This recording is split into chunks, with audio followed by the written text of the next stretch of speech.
Hello guys, क्या हाल है? कैसे हैं आप लोग सब? उम्मीद है आप लोग सब खैरियत से होंगे।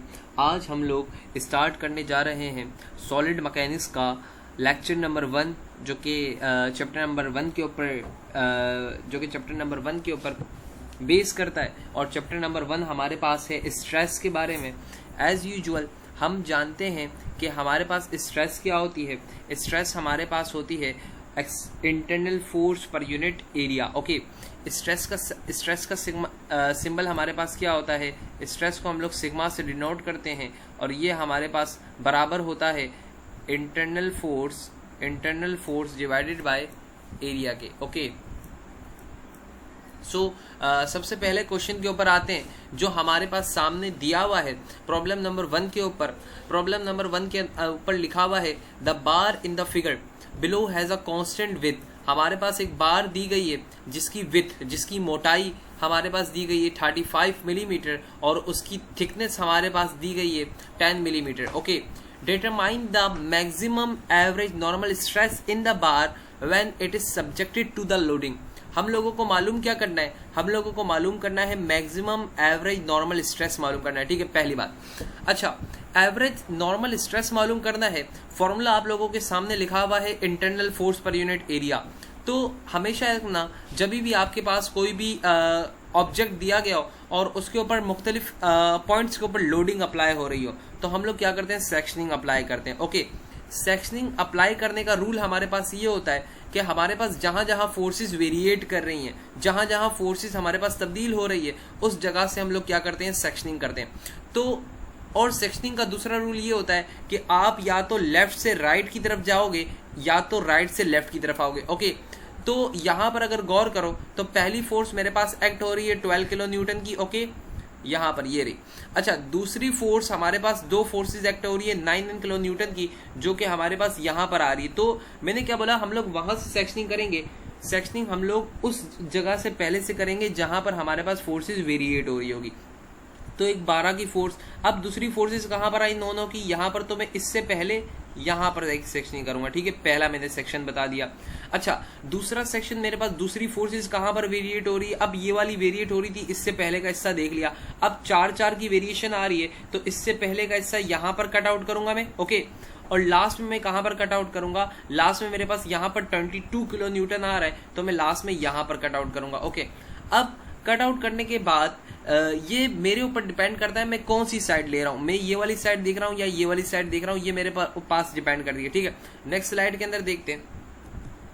नेक्स्ट स्लाइड के अंदर देखिए, सबसे पहले यहां पर सेक्शनिंग की गई है और इसका लेफ्ट हैंड साइड कंसीडर किया हुआ है। तो अगर मेरे पास external force left hand side पे लग रही है 12 किलो न्यूटन की, तो उसको बैलेंस करने के लिए मेरे पास राइट हैंड साइड पे फोर्स लगेगी 12 किलो न्यूटन की, जो कि बिल्कुल ये होगी। ठीक है, ओके।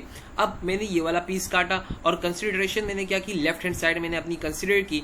सो दैट्स वाई अब यहां पर 12 फोर्स लग रही थी, एक सही है, और 9 18 लेफ्ट पे लग रही है और 12 भी लेफ्ट पे लग रही है, तो मेरे पास कितनी होगी? 30 टोटल लेफ्ट के ऊपर लग रही है। तो रिजल्टेंट इंटरनल फोर्स मेरे पास कितनी आएगी? 30 आएगी। ओके, बात क्लियर हो रही है। इसी तरीके से अब देखें, यहां पर इन्होंने जब सेक्शनिंग की ना, इस जगह पर इस पॉइंट के ऊपर जब सेक्शनिंग इन्होंने की, तो ये चाहते तो पूरी लेफ्ट हैंड साइड कंसीडर कर सकते थे, लेकिन इन्होंने क्या किया? इन्होंने अपना काम आसान करने के लिए, इन्होंने अपना वक्त बचाने के लिए राइट हैंड साइड कंसीडर की। और राइट हैंड साइड पे आप देख सकते हैं फोर्स कितनी लग रही है? 22 किलो न्यूटन की फोर्स लग रही है। तो 22 किलो न्यूटन की फोर्स को बैलेंस करने के लिए इंटरनल फोर्स कहां पर आएगी? लेफ्ट के ऊपर आएगी। जैसा कि आप लोग देख सकते हैं 22 किलो न्यूटन की फोर्स लेफ्ट पे आई हुई है। आपने फोर्सेस निकाल ली, ए बी सेक्शन की फोर्सेस निकाली, बी सी सेक्शन की फोर्सेस निकाली, सी डी सेक्शन की फोर्सेस निकाली। अब आप देखें एरिया भी निकाल लिया। एरिया जो हमारे पास विड्थ और थिकनेस दी गई थी, उन दोनों का मल्टीप्लाई करवा के इन्होंने क्या निकाल लिया? सबसे पहले एरिया निकाल लिया। ओके, अब एरिया तो तीनों का सेम रहेगा जब मैं स्ट्रेसेस कैलकुलेट करूंगा, नॉर्मल स्ट्रेस, लेकिन फोर्सेस क्या करेगी? वेरिएट करेगी। तो आप यही फिगर से देख के अंदाजा लगा सकते हैं कि जहां पर हमारे पास फोर्स सबसे ज्यादा होगी, वहां पर नॉर्मल स्ट्रेस क्या होगा? सबसे ज्यादा होगा। तो ए बी के दरमियान में फोर्सेज है 12, बी सी के दरमियान में है 30 और सी डी के दरमियान में है 22। तो सबसे ज्यादा मैक्सिमम फोर्स जो मेरे पास है मैक्सिमम फोर्स मेरे पास कहाँ पर लाई कर रही है, बीसी के सेक्शन में लाई कर रही है, लिहाजा एवरेज नॉर्मल स्ट्रेस भी कहाँ पर होगा, मैक्सिमम बीसी। देखो यहाँ पर लिखा हुआ है मैक्सिमम नॉर्मल स्ट्रेस हम लोग डिटरमाइन कर रहे हैं, and from the free body diagram it is clear that PBC is maximum, ये मेरे पास क्या होगा, मैक्सिमम होगा। तो यहाँ से इन्होंने क्या निकाल लिया, मैक्सिमम एवरेज नॉर्मल स्ट्रेस निकाल लिया 85.7 मेगा पास्कल। ओके, सो ये हमारे पास था पहला न्यूमेरिकल जो कि हमारे पास सेक्शनिंग के ऊपर बेस करता था, और इसके अंदर आपने ये बात सीखी कि सेक्शनिंग करने का तरीका ये होता है कि जहाँ से फोर्सेस वेरिएट करती है उससे थोड़ा पहले हम लोग क्या करते हैं, सेक्शन करते हैं, पहली बात। दूसरी बात, हम लोग वो पार्ट कंसिडर करते हैं, या तो लेफ्ट या तो राइट कंसिडर करेंगे, जो कि हमारे पास डील करना ईजी होता है। जिस तरीके से हम लोगों ने सीडी के अंदर किया, क्योंकि सीडी छोटा वाला पार्ट था तो हम लोगों ने उसको डील कर लिया, और इंटरनल फोर्सेस हम लोगों ने मालूम करके नॉर्मल स्ट्रेसेस कैलकुलेट कर लिए। ओके, इसके बाद हम लोग डील कर रहे हैं, हम लोग सॉल्व करने जा रहे हैं प्रॉब्लम नंबर 2 को, जो कि रिलेटेड है एवरेज नॉर्मल स्ट्रेस से। Again okay, average normal stress से रिलेटेड है। इसके अंदर कह रहा है क्वेश्चन के अंदर, द 80 किलोग्राम लैंप, हमारे पास एक लैंप है, इसका मास हम लोगों को दिया हुआ है 80 kilogram. So this is our mass, हमारा मास आ गया। इज सपोर्टेड बाय 2 रोड्स, जिसको हम लोगों ने सपोर्ट किया है 2 रोड से। पहली रोड हमारे पास है AB, जो कि आप लोग ये देख सकते हैं, और दूसरी रोड हमारे पास है BC, जो कि ये आप लोग देख सकते हैं। Okay, as shown in the figure, if AB has a diameter, अगर हमारे पास जो रॉड AB है, AB का डायमीटर हम लोगों को दे रहा है, AB का डायमीटर हम लोगों को कितना गिवन है, हम लोगों को गिवन है 10 मिलीमीटर। ओके, और इसके अलावा जो दूसरी रॉड हमारे पास है BC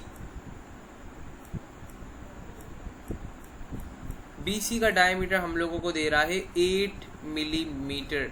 और हम लोग फॉर्मूला जानते हैं कि जब भी हम लोगों को डाया के जरिए एरिया निकालना होता है तो हमारे पास फॉर्मूला क्या होता है, π/4 d का स्क्वायर।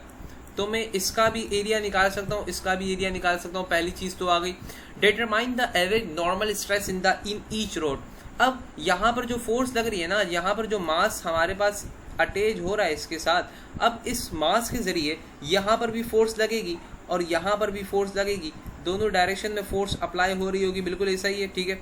यहाँ पर भी एक फोर्स लग रही होगी और एक फोर्स यहाँ पर लग रही होगी। तो अगर मैं ये फोर्सेस मालूम कर लेता हूँ, एरिया मुझे मालूम हो चुका है, मैं फोर्स और एरिया के जरिए नॉर्मल स्ट्रेस मालूम कर सकता हूँ। ओके, यहाँ पर देखें, इन फोर्स को इन्होंने नाम दिया, एक को नाम दिया FBC, एक को नाम दिया FBA। ये एंगल बना रहा है 60 डिग्री का और ये बना रहा है पाइथागोरस ट्राइंगल। नीचे हमारे पास वेट की फोर्स लग रही है जो कि इतनी गिवन है। ओके, समेशन ऑफ FX किया FBC और हम लोगों ने ये वाला कंपोनेंट कंसिडर किया क्योंकि हॉरिजॉन्टल की बात कर रहे हैं तो 4 और हाइपोटेन्यूस आ जाएगा 5। ओके, ये आ गया। अब ये लेफ्ट हैंड साइड पे तो इसका पहला कंपोनेंट ये वाला जो FX होगा, ये मेरे पास क्योंकि 60 वाली जो साइड है वो कॉस होती है, तो यहाँ पर मेरे पास क्या आ जाएगा, यहाँ पर मेरे पास आ जाएगा FBA cos 60। ओके, और ये वाला जो वर्टिकल कंपोनेंट है इसका FBA का वर्टिकल कंपोनेंट है, उसके साथ मेरे पास कौन सा फंक्शन आएगा, उसके साथ मेरे पास साइन का फंक्शन आएगा। ठीक है, तो यहाँ पर देखें, जब इन्होंने वर्टिकल फोर्सेस की बात की है, वर्टिकल फोर्सेस की जब बात की तो क्या लिखा है, ऊपर जा रहा है तो FBA साइन 60 प्लस के अंदर FBC भी ऊपर की तरफ जाएगा, लेकिन अब ये 3 कंसिडर करेंगे, 3/5 आ गया बिल्कुल। इसी तरीके से मेरे पास नीचे फोर्स जा रही है इतनी, तो इन्होंने ये वाली फोर्स रख ली। अब ये क्या करेंगे, ये इन दोनों इक्वेशंस को हम लोग कैलकुलेटर के अंदर सॉल्व करेंगे और कैलकुलेटर के अंदर सॉल्व करने के नतीजे में हमारे पास क्या आ जाएगी, फोर्सेस आ जाएगी। जब फोर्सेस मेरे पास आ गई तो इन फोर्सेस को मैं उस एरिया से डिवाइड कर दूंगा। यहाँ पर परेशान ना होइएगा, हमारा जो फॉर्मूला था π/4d² उसको मॉडिफाई किया हुआ है। मॉडिफाई किस तरीके से किया हुआ है, πr² से मॉडिफाई किया हुआ है इसको। यहाँ पर जो है πr² किया हुआ है, तो इन्होंने डाया को रेडियसिस के अंदर कन्वर्ट किया है और वहाँ पर इन्होंने क्या किया, सब्स्टिट्यूट करके स्ट्रेसेस कैलकुलेट कर लिए। सो इस तरीके से इन्होंने क्या किया, ये वाला क्वेश्चन भी बासानी सॉल्व कर लिया। ओके, नाउ यहाँ पर हम लोग देख रहे हैं कि हमारे पास सिंगल शेयरिंग और डबल शेयरिंग की बात हो रही है। तो जब नॉर्मल स्ट्रेस की बात करते हैं, नॉर्मल स्ट्रेस के अंदर हम लोग वो फोर्स देते हैं जो कि हमारे एरिया के परपेंडिकुलर होती है। नॉर्मल स्ट्रेस के अंदर वो फोर्स लेते हैं, वो इंटरनल फोर्स लेते हैं जो कि होती है परपेंडिकुलर टुवर्ड्स अवर एरिया, जबकि शेयर फोर्स को डिनोट करते हैं टॉ से, और इसके अंदर वो फोर्स लेते हैं जो कि क्या होती है, हमारे एरिया के पैरेलल होती है। ओके, सो यहाँ पर देखें सिंगल शेयर और डबल शेयर की बात कर रहा है। आपने अक्सर देखा होगा हमारे पास जो है होल्स के अंदर नट्स का यूज करते हैं, पिंस का यूज करते हैं, ताकि हम लोग क्या करें, उस चीज को फिक्स कर लें। ओके, सो यहाँ पर जो पहली डायग्राम है, पहली डायग्राम के अंदर देखें, अगर मेरी पिन टूटती है तो वो दो पार्ट के अंदर तकसीम होती है, एक पार्ट ये रहा, एक पार्ट ये रहा। कितने पार्ट्स के अंदर टूटी? दो। जब भी याद रखना आपकी जो पिन है वो दो पार्ट के अंदर तकसीम हुई तो वो मेरे पास कहलाता है सिंगल शेयर। क्या कहलाता है? सिंगल शेयर कहलाता है। और इसके अंदर क्या होता है, मेरे पास एक प्लेन होता है, वन प्लेन होता है, और एक प्लेन होता है जिसके ऊपर शेयर फोर्स अप्लाई हो रही होती है, तो इसके अंदर फेलियर के चांसेस मेरे पास क्या होते हैं, ज्यादा होते हैं। ओके, जबकि दूसरा वाला जब आप देखेंगे तो ये कह रहा है कि shear force acted on the two planes. यहाँ पर पहला प्लेन ये है, this is the first plane, और this is the second plane. तो शेयर फोर्स दो प्लेन के अंदर लग रही है, तो ये मेरे पास क्या कहलाता है, डबल शेयर कहलाता है। और इसके अंदर मेरी पिन टूटती है तीन पार्ट के अंदर, ये पहला, ये दूसरा और ये तीसरा हिस्सा। तो जब ये पिन तीन हिस्सों में तकसीम होगी तो ये मेरे पास क्या कहलाएगा, ये मेरे पास डबल शेयर कहलाएगा।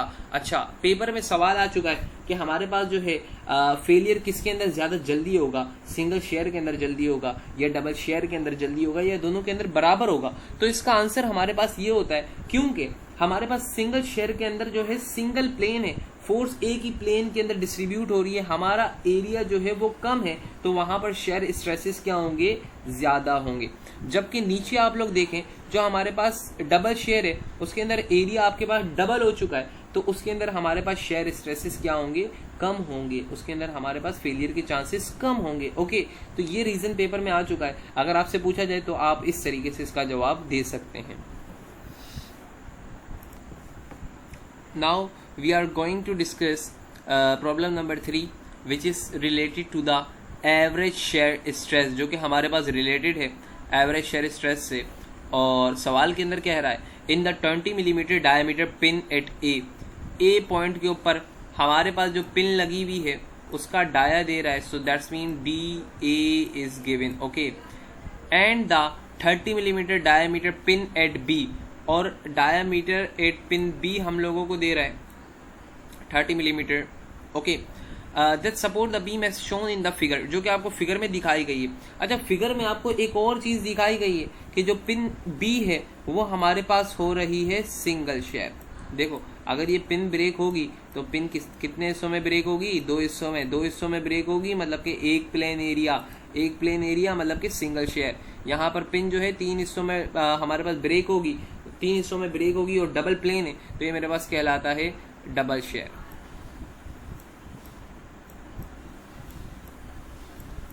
तो इसका फॉर्मूला तो मेरे पास हो जाएगा, इसकी force divided by force of A B divided by simple area, लेकिन इसके फॉर्मूले के अंदर क्या आ जाएगा, divided by twice of the area आ जाएगा।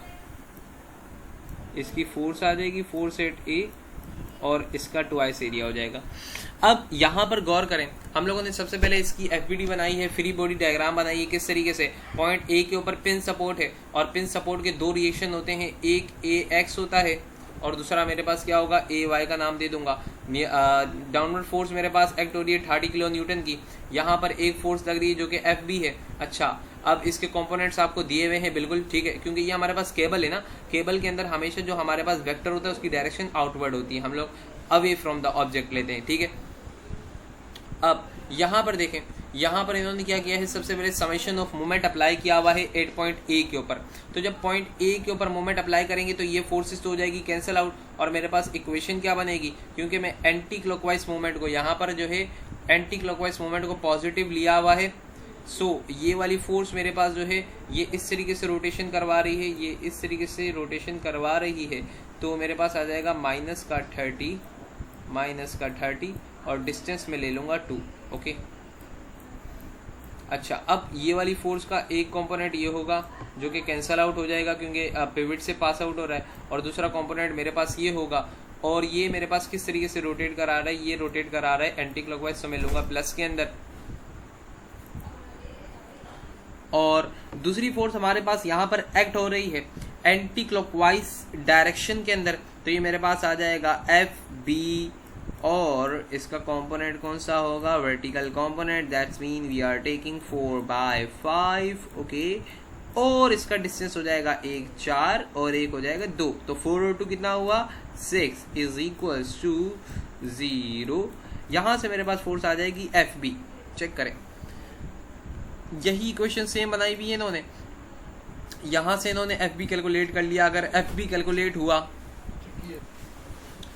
अब यहां से हम लोग जो है एफ बी कैलकुलेट कर चुके हैं, अब हम लोग जो है summation of F x apply करेंगे। समेशन ऑफ एफ एक्स के अंदर आप देख सकते हैं कि ये वाली एक्स जो है ये लेफ्ट हैंड साइड पे जा रही है तो ये माइनस में आएगी, ये यहाँ पर राइट हैंड साइड में जा रही है तो ये प्लस में आएगी, बिल्कुल ऐसे ही किया हुआ है। देखें ये माइनस में ली हुई है, हम लोगों ने ये वाली फोर्स कंसिडर की, इसका हॉरिजॉन्टल कंपोनेंट हम लोगों ने लिया हुआ है 3/5 का, तो यहाँ से क्या आ जाएगा एक्स आ जाएगा।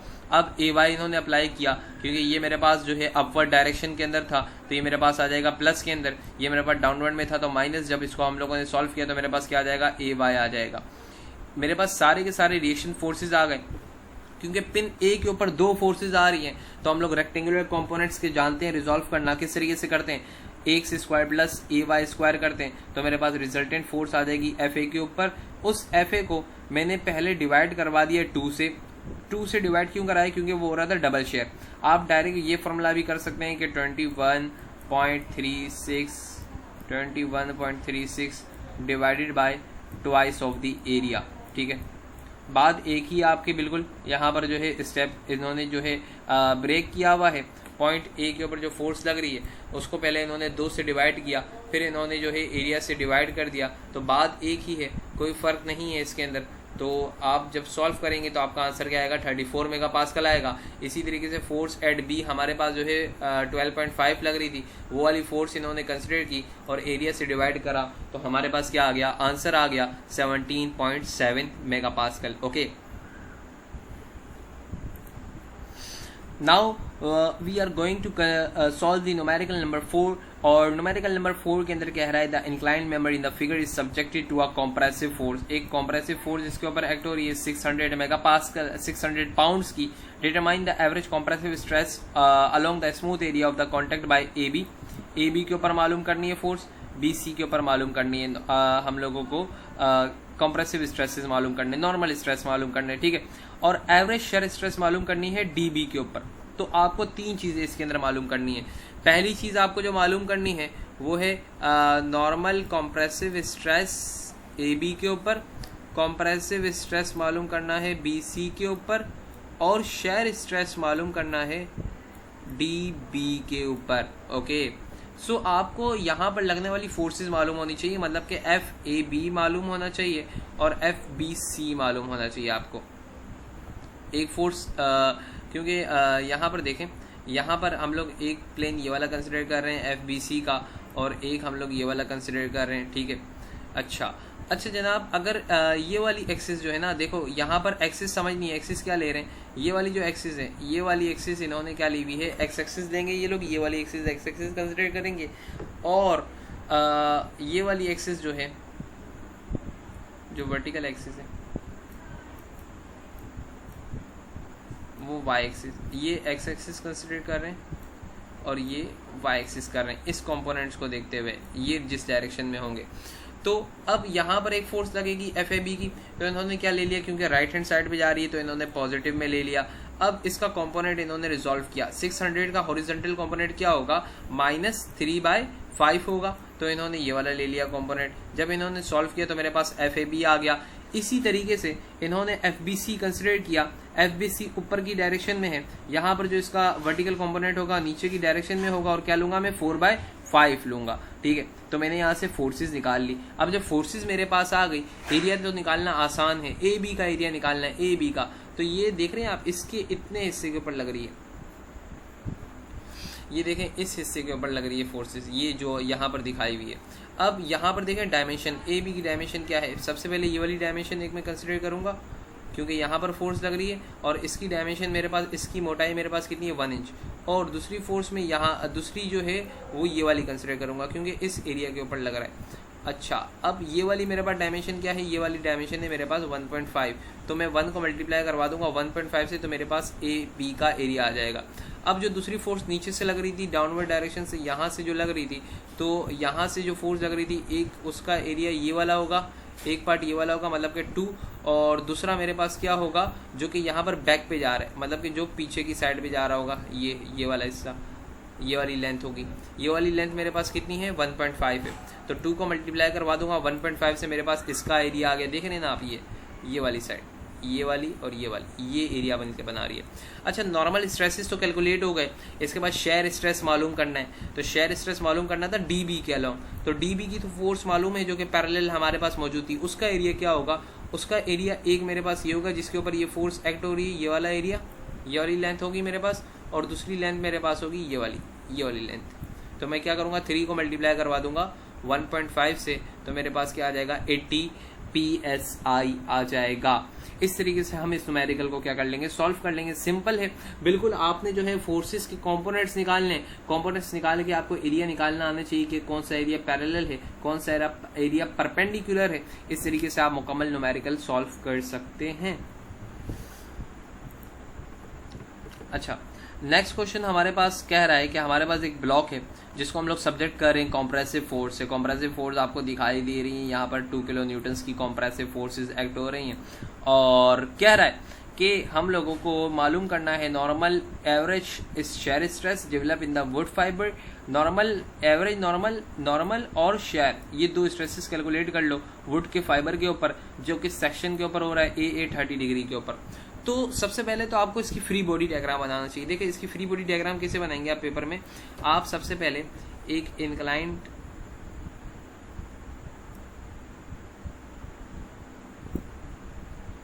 इस तरीके से इंक्लाइंड बना दिया आपने।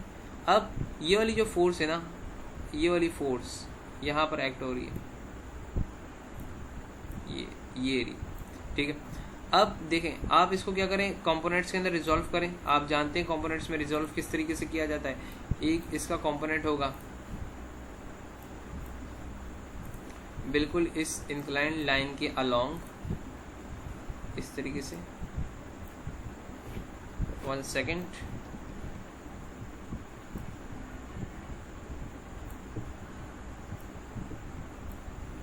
और एक कंपोनेंट किस तरीके से होगा,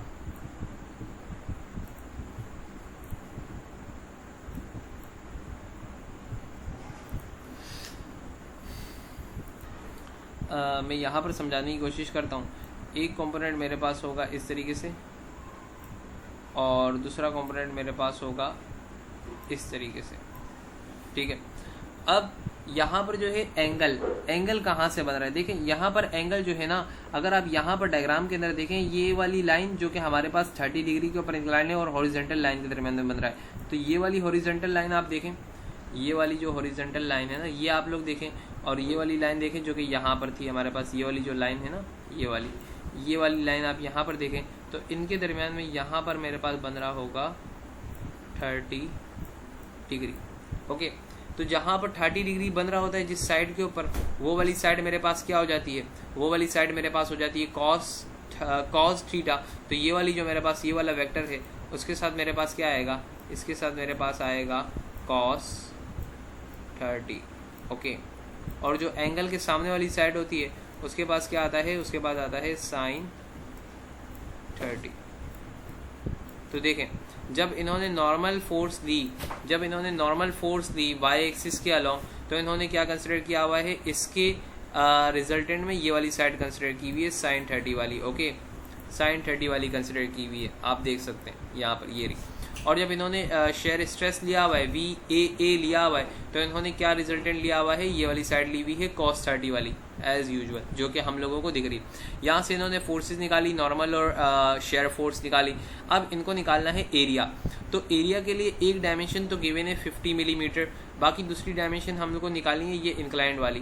तो इंक्लाइंड वाली डायमेंशन इन्होंने किस तरीके से निकाली, sin 30 बराबर होता है हमारे पास परपेंडिकुलर ओवर हाइपोटेन्यूज के। तो ये परपेंडिकुलर और हाइपोटेन्यूज तो हम लोगों को मालूम करना है, तो इन्होंने हाइपोटेन्यूज को क्या कर लिया, अकेला कर लिया। अब एरिया के लिए ये क्या करेंगे, ये वाले हाइपोटेन्यूज को मल्टीप्लाई करा देंगे इसकी विड्थ से, तो आ जाएगा एरिया। फिर उस एरिया से क्या करा देंगे, फोर्सेस को डिवाइड करवा देंगे, तो इसके इनके पास क्या आ जाएगी, नॉर्मल स्ट्रेस और एवरेज शेयर स्ट्रेस हो जाएगी। इसी तरीके से हमारे पास चैप्टर नंबर 1 के न्यूमेरिकल्स कंप्लीट होते हैं। आपका इन न्यूमेरिकल्स को देखने का, समझने का बहुत बहुत शुक्रिया। अगर कोई भी क्यूरी हो, कोई भी चीज़ आपको समझ में ना आई हो, तो आप कमेंट कर सकते हैं, पूछ सकते हैं। और अगर आपको चैप्टर नंबर 1 का कंप्लीट PDF चाहिए तो आप मेरे व्हाट्सएप नंबर के ऊपर कांटेक्ट कर सकते हैं, मैसेज कर सकते हैं, आपको वो PDF मिल जाएगा। Okay, thank you for watching. और अगर आपको वीडियो अच्छी लगी हो तो काइंडली सब्सक्राइब करें, लाइक करें और इसको आगे शेयर करें ताकि आपके दूसरे फ्रेंड्स की हेल्प हो सके। Thank you.